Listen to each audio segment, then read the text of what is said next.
Programme news watch میں ناظرین ایک بار پھر آپ کو خوش آمدید کہتے ہیں۔ ASI کے سابق سربراہ جنرل حمید گل ہمارے ساتھ ہیں۔ جنرل صاحب، یہ جو شیرٹن ہوٹل کا جو دھماکہ تھا، اس کا جو ماسٹر مائنڈ تھا عادل ہادی، اس کے بارے میں پھر اب لیکس نے خود ہی بتایا ہے کہ وہ برطانوی اور کینیڈین ایجنسیز کے لیے کام کر رہا تھا۔ آپ کو لگ رہا ہے کہ یہ جو سلسلہ عرصے سے ڈبل گیم کا اس خطے میں شروع ہوا وہ ابھی بھی جاری ہے؟ بالکل، پاکستان کے خلاف وہ خفیہ جنگ میں مبتلا ہیں، لڑ رہے ہیں ہمارے ساتھ۔ یہ انویزیبل وار ہے۔ دیکھیں یہ کتنی عجیب و غریب بات ہے۔ میں نے اس وقت جاوید جب یہ ہوا تھا، جب پرویز مشرف نے وہ شرمناک فیصلہ کیا جس کی آج سزا ہم بھگت رہے ہیں، پوری قوم بھگت رہی ہے، اس وقت بھی کہا تھا کہ you are dancing with wolf, آپ ایک بھیڑیے کے ساتھ محو رقص ہو گئے ہیں، اور بھیڑیا اندر سے آپ کو کھانے کا ارادہ رکھتا ہے، لیکن آپ کے ساتھ اس وقت آپ کی ٹیون پہ جس دن اس کو موقع ملا وہ آپ کو ہڑپ کرنے کی کوشش کرے گا۔ چنانچہ وہ بات تو اب ثابت ہوگی۔ میں نے یہ میرے الفاظ ہیں، میں نے یہ سوچے سمجھے میرے جملے تھے جو میں نے اس وقت ادا کیے تھے۔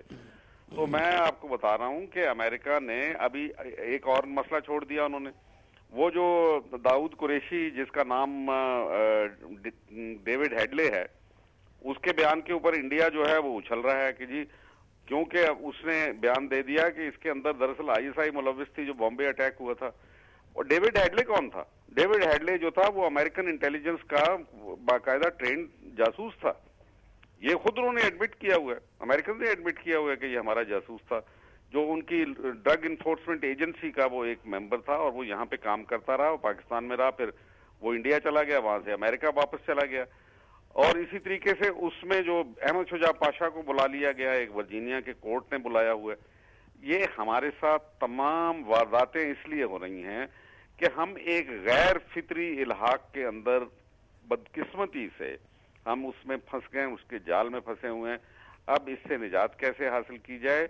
آپ کو پیپل پاور کے ذریعے سے یہ نجات حاصل کرنی ہوگی۔ بہت بہت شکریہ۔ جنرل حمید گل کا کہنا تھا کہ عوام کی طاقت سے اس طرح کے معاملات سے نجات لینا ہوگی۔ اسی صورتحال کو مد نظر رکھتے ہوئے متحدہ قومی موومنٹ نے پورے ملک کو اسلحے سے پاک کرنے کا بل پہلے ہی قومی اسمبلی میں جمع کرا رکھا تھا، آج ٹیبل کر دیا گیا ہے۔ اس وقت ہمارے ساتھ اسلام آباد سے موجود ہیں رکن قومی اسمبلی جناب سید آصف حسنین۔ بہت شکریہ آصف حسنین صاحب۔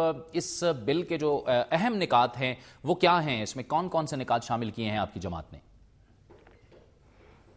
دیکھیں جی، پہلی بات تو یہ ہے کہ جو گزشتہ چند ماہ پہلے یہ بل جو ہے وہ پیش کیا گیا، اور آج جو ہے ایجنڈے پہ یہ بل آیا ہے، اور ہم نے کافی عرصے سے اس بات کی کوششوں میں مصروف تھے کہ جی یہ بل جو ہے وہ آئے تاکہ اس بات کا موقع مل سکے کہ جو اس وقت پاکستان میں جو حالات ہیں، جو دہشت گردی کے حالات ہیں اور جو بدترین صورتحال ہے، اس سے جو ہے وہ نبرد آزما ہوا جا سکے اور اس سے باہر نکلا جا سکے۔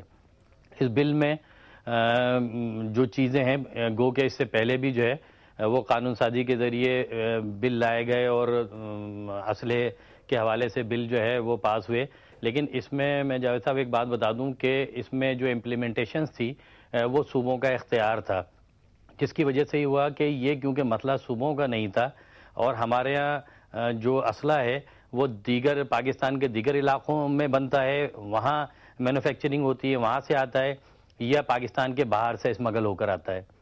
ہم نے اس بل میں ان تمام چیزوں کو، ان تمام ایشوز کو سامنے رکھتے ہوئے ہم نے تجاویز اپنی پیش کی کہ جی جہاں پر اسلحہ مینوفیکچرنگ ہو رہا ہے اللیگل، جہاں سے اس کی ترسیل ہو رہی ہے، اس کی خرید و فروخت ہو رہی ہے، اور اس کا غلط ناجائز استعمال ہو رہا ہے، ان چاروں چیزوں کو جو ہے وہ ہم نے جو ہے وہ سامنے رکھا ہے، اور یہ اس بل میں ہم نے پیش کیا ہے کہ ان ساری چاروں چیزوں پر جو ہے جو لوگ اس قسم کے عمل میں شریک ہیں ان پہ جو ہے وہ سزائیں ہوں اور سخت ترین سزائیں ہوں۔ اچھا آصف صاحب، اس میں یہ بتائیے کہ آپ کی اس بل کو جمع کرانے کے بعد اب توقعات کیا ہیں؟ کیونکہ ظاہر ہے کہ اتحاد میں تو آپ ہیں، لیکن باقی جماعتوں سے آپ کی توقعات کیا ہیں؟ دیکھیں جی، باقی جماعتوں کی جہاں تک توقعات کا تعلق ہے، میں صرف تھوڑا سا اس کا بیک گراؤنڈ یہ بتا دوں کہ ہم اس وقت جس صورتحال سے گزر رہے ہیں، جس دہشت گردی سے گزر رہے ہیں، پاکستان میں جو اغوا برائے تاوان، ڈکیتیوں کی وارداتیں، قتل کی وارداتیں جس تیزی سے بڑھیں، اس کا صرف میں فگر آپ کو دوں، 2006 سے 2009 تک تین سال کی صرف فگر کی میں بات کر رہا ہوں، تو تقریباً 10,000 کے قریب قتل کی وارداتیں ہوئی ہیں اور 18,000 سے زیادہ لوگ جو ہے وہ زخمی ہوئے ہیں. اس میں تقریباً 7,000 کے قریب وہ لوگ ہیں 7,000 کے قریب وہ ہیں جو کہ ڈکیتیوں اور دیگر کی وارداتیں ہیں. صرف 3 سال کی یہ وہ فگر ہے جو ریکارڈ پہ آئی. یہ سارا ہے. دوسری بات یہ کہ جو ڈرگ کا کاروبار کرنے والے یا دیگر لوگ ہیں اخبار برائے تعاون والے, ان کے لیے بہت آسان ہے کہ وہ اسلحے کے زور پر, اسلحے کے اس پر اپنی وارداتوں کو بڑھائیں. اور جیسا کہ پاکستان کے دیگر حصوں میں ہوا ہے, دہشت گردی کے واقعات میں اور وارداتوں میں جو تیزی آئی ہے, اس کی بھی ایک سب سے بڑی وجہ ہے کہ آسانی سے وہ اسلحہ ان کو فراہم ہو جاتا ہے, وہ مل جاتا ہے, اور اس کی انڈسٹریاں موجود ہیں. انلیگل اسلحہ جو ہے جو بند رہا ہے اس کی انڈسٹریاں موجود ہیں, آسانی سے ترسیل ہوتا ہے. آپ نے خود دیکھا کہ ہر ہفتے میں کوئی نہ کوئی ایسی ٹرانسپورٹ کے ذریعے دیگر کے ذریعے یہ اسلحہ ملتا ہے. آج کی بھی اگر خبر ہے تو آپ دیکھیں بلوچستان سے جو ہے بڑے پیمانے پہ یہ اسلحہ جو ہے وہ برآمد ہوا. تو اب ہماری جو لا انفورسمنٹ ایجنسیاں ہیں وہ خود اس بات پر پریشان ہیں کہ اگر اس پر پراپر قانون نہیں ہوتا ہے, اس پر پابندی نہیں لگائی جاتی, تو الٹیمیٹلی وہ ساری ایجنسیاں اس میں فیل ہو جاتی ہیں. اس لیے کہ ہمارے پاس ذرائع تو ہیں, مگر اس کی جو ترسیل جس تیزی سے بڑھ رہی ہے, چاروں صوبے میں جس طریقے سے اس میں اضافہ ہو رہا ہے, بہت مشکل کام ہے کہ ہمارے ملک کی جو ہے وہ چند ہزاروں یا لاکھوں ایجنسیاں اس پر کنٹرول کر سکیں. ملک میں بڑھتی ہوئی مہنگائی اور بے روزگاری بھی اس کا ایک حصہ ہے. تو میں پھر یہ کہوں گا کہ جو یہ بل جو لایا گیا ہے اس میں تمام جماعتوں کا جو کردار ہے وہ بالکل واضح ہونا چاہیے. اس لیے کہ اگر ان لیگل دیکھیں جو لیگل اسلحہ ہے, لائسنس والا اسلحہ ہے, وہ ہر شخص کا جو ہے UN چارٹر کے مطابق اس کا حق بنتا ہے کہ وہ اپنے دفاع کے لیے رکھ سکے. مگر دہشت گردوں کے پاس ان لیگل اسلحہ رکھنا یہ میں نہیں سمجھتا کہ کوئی جو ہے وہ بہتری ہے. لہٰذا یہ ہے کہ تمام جماعتوں کو چاہیے کہ یہ موقع ہے, یہ وقت ہے اس ملک سے دہشت گردی کو ختم کرنا, اس ملک سے اس بڑے کرائمز کو ختم کرنا, ڈرگ اور منشیات کے اس بڑے کاروبار میں جو لوگ ملوث ہیں اس میں کمی لانا, اور دیگر چیزوں میں کہ اس بل کی سپورٹ کریں, اس بل کو پاس کریں.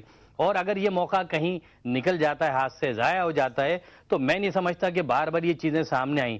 لوگ بھی اس بات کی امید کر رہے ہیں تمام چاروں صوبوں میں کہ یہ بل پاس ہوگا, اور اس کی بل پاس ہونے کے بعد ان تمام کلاسز پہ جو ہے امپلیمنٹ ہوگا جو MQM نے اس بل میں رکھی ہیں, اس پہ جو سزائیں رکھی گئی ہیں, اس پہ جو چیزیں رکھی گئی ہیں. تو مجھے امید ہے, متحدہ قومی موومنٹ کو اس بات کی امید ہے کہ انشاءاللہ تمام جماعتیں اس کی حمایت کریں گی. اس کے لیے ہم لابنگ کریں گے, اس کے لیے ہم تمام جماعتوں سے باتیں کر رہے ہیں, اور انشاءاللہ اس ساری نیگوسیشن کے بعد اس بات کی امید ہے کہ یہ بل اسٹینڈنگ کمیٹی میں جو بھیجا گیا ہے وہاں سے آنے کے بعد اسمبلی سے پاس ہوگا. بہت بہت شکریہ سید آصف حسنین, رکن قومی اسمبلی متحدہ قومی موومنٹ, ہم سے گفتگو کر رہے تھے, اور ان کا کہنا تھا کہ جو بل اب اسٹینڈنگ کمیٹی کے پاس گیا ہے وہ ان کی جماعت توقع رکھتی ہے کہ تمام کی تمام جو جماعتیں ہیں وہ ان کی اس بل کی حمایت کریں گی, کیونکہ امن و امان کے حوالے سے یہ انتہائی اہم اقدام ہے. وقت ہوا چاہتا ہے ایک بریک کا, اور بریک کے بعد ہم آپ کو بتائیں گے کہ سندھ میں مسلم لیگ قاف کے جو فارورڈ بلاک کے 2 ارکان تھے وہ واپس آئے ہیں, اور انہوں نے مسلم لیگ قاف کی جو مجلس عاملہ کا اجلاس تھا اس میں شرکت کی ہے. کیا فارورڈ بلاک کی واپسی کا سلسلہ شروع ہو گیا ہے,